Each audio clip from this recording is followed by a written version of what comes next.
Hey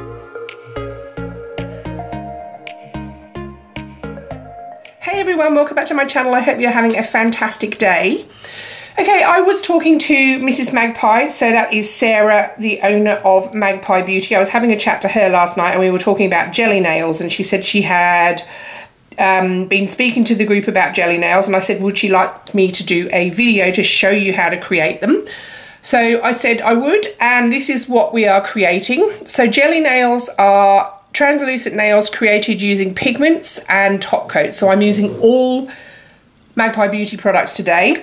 The three that I've done here, the left hand side is Fleur, the middle is Coral, and the right is Izzy. So I've already done them, obviously, and I'm going to show you how to do the others. So I've got Joy, Zara, Zoe, and Dora. So I'm going to do all four. I'm going to do the first one in real time and explain what I'm doing. Then I'm going to speed the rest of them up.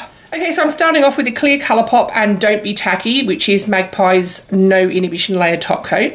And I'm going to do a fairly generous layer. I've been playing around and I'm feeling that if I do a generous layer, it's a smoother finish than a very thin layer. So a generous layer, then I'm letting it settle for about 10 to 15 seconds because this actually does self-level really nicely. Once I have let that self-level, I'm going to cure it for 20 seconds only, and then I will be back. Okay, so that is the top coat cured, and I'm going to go in with Joy, and I've put a piece of kitchen roll down because I get this everywhere. So I'm loading my applicator up quite heavily. And I'm using an eyeshadow applicator, and excuse the mess because I'm hopeless. So what I'm doing now is with a very, very light hand and quite a bit of pigment is I'm just very gently rubbing across the nail, and I'm actually trying to keep it very consistent. If you press too hard, this does not go on smoothly. So I'm doing it with a very, very light hand, and I'm just, as you can see, I'm just rotating it and making sure all of it is covered. And I'm finding that if I load my brush up a little bit better, I do get a more consistent finish. And I have been playing this morning, sorry that was out of shot there guys, I have been playing this morning with a couple, and I find it gets quite streaky if you don't put a consistent even layer on and you press too hard. Okay, so at this stage all you do now is get a fluffy brush, which is just that one there, and then sweep off any excess. Make sure it's thoroughly dusted, and as you can see that is fairly consistent over the nail. And then all I'm doing now is I'm going in with one coat of Let It Shine. I'm going to cure it. Sorry, I know this is in your face a bit guys, but I've sort of got the setup so that you can see everything. So one coat of Let It Shine, cure, and then come back and do another coat of Let It Shine. I'm going in quite generously with the first coat, and the second coat I'm doing quite a sheer coat, and then I will come back.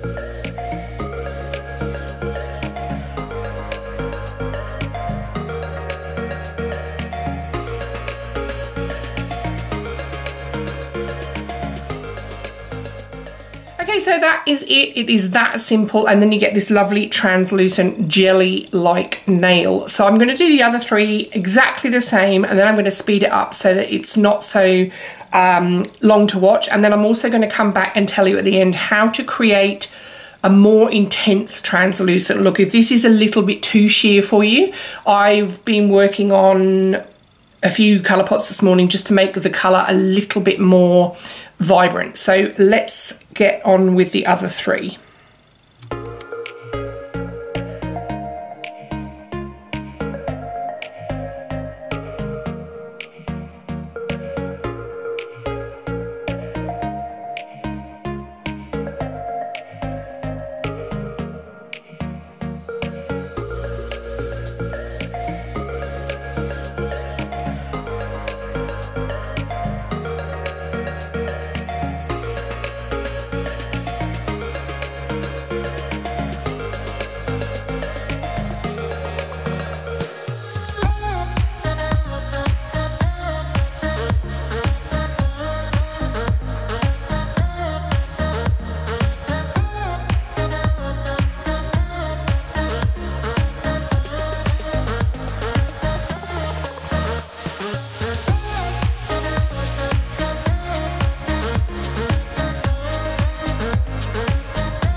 all done. Now there are 2 rows of colours, as you can see. I'll explain why I've done that in a second. I just wanted to explain why I use Don't Be Tacky as the base to put the pigments on rather than the Let It Shine.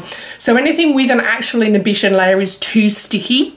So if you use something without the inhibition layer, you get a slight tackiness, but you don't get it really, really sticky, because if it's too sticky, the pigments just make a right mess. And the reason you undercure it is just to make it slightly tackier than it would be if you did a full cure, so that the pigments apply really nicely without it being too tacky or not tacky enough.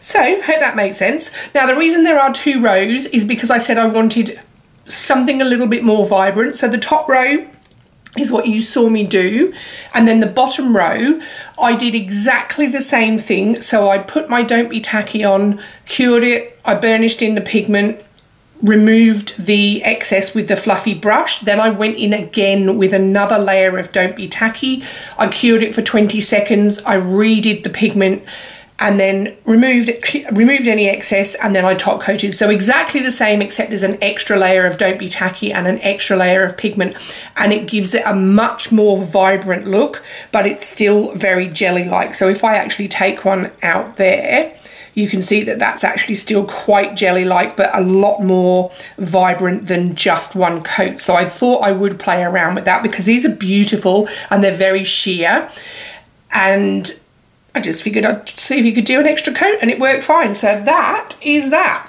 So I'm going to leave it there, guys. If you have any comments or questions about application, if you're stuck in any way, please message me in the comments and I will get back to you. I'll link all of the pigments I used. Obviously there's 7 and they are all from Magpie. Everything that I use will be linked in the description bar below. Thumbs up if you like the video, guys, and please subscribe if you haven't already. I really do appreciate your support. As I said in my last video, I do have a new Instagram, so I'm going to leave that on the screen now, and I really would appreciate if you are on Instagram and you feel like following me, that would be awesome. I will catch you in the next one, and thank you very much for watching. Bye.